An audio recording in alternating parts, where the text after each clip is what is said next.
Hello.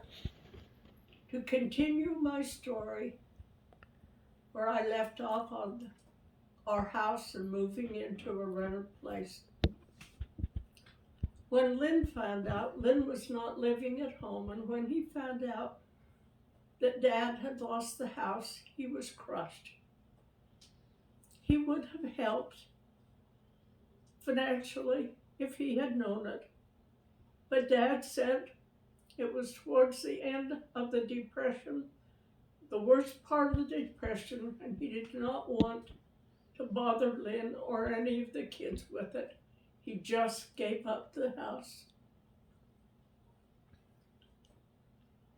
But there were good times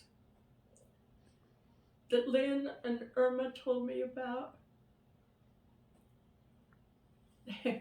Lynn remembered so many good things from the time he was little.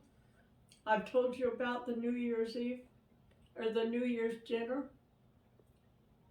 You know, my dad and my grandfather did not get along very well up until that time.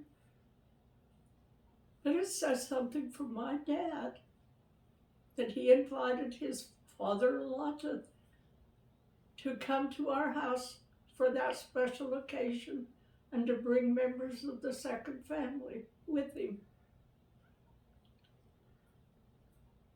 They played together. Irma and Margaret were the same age, and Harold and Lynn were almost the same age. So Lynn remembers so many things of that between 1920 and 1930. But they had a good time. Dad was making good money for those times.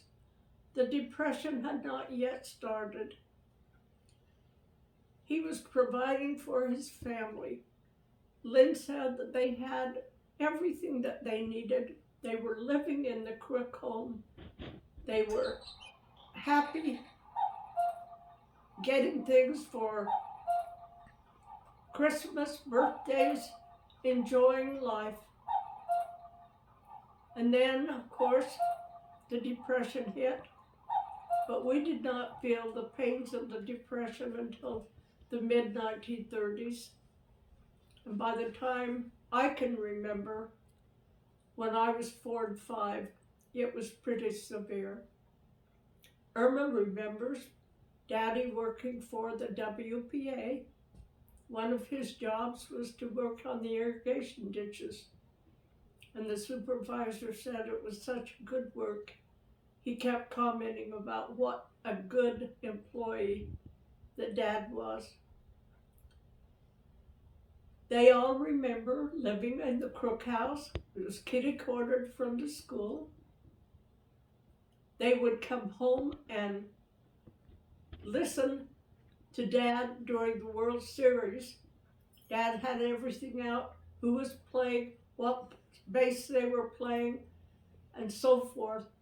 And they would come home at lunchtime, Lynn, Orrin, and Irma, and listen to the World Series. And then when the bell would ring, they would run back to school. We were only about 2 minutes from the school, and they were able to do this.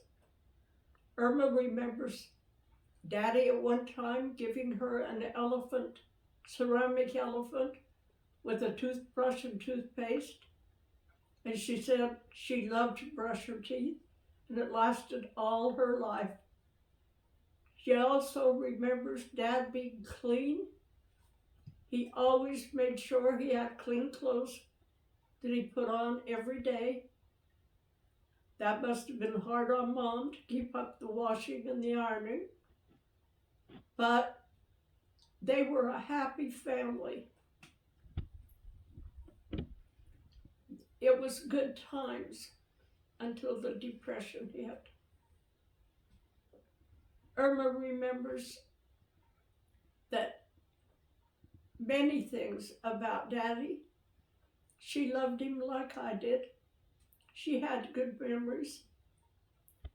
she and I would compare, and we had really, even though we were years apart, we had the same memories of our father.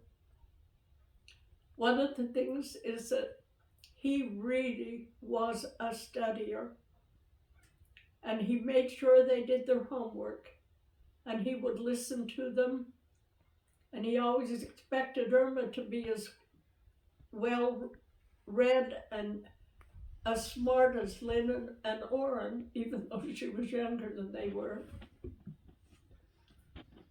He could solve any math problem. He was very good at math. He loved history, and he talked about history with them a lot. He loved the founding fathers. He was very patriotic. He and Mom got along so well. Irma remembers one time that they were playing cards, and Daddy laughed because Mom threw away a card she shouldn't have, and she got so angry she threw the cards and told him she'd never play the cards with him again. They all thought that was so funny.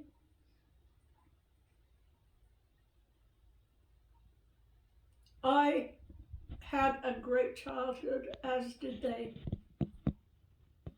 And I wanted to kind of share this with you, to let you know that the times changed so drastically for us and all the families in the United States during the Depression. It was a difficult time. When I pick up my story again, it will be talking about Jim's birth and the events that happened then.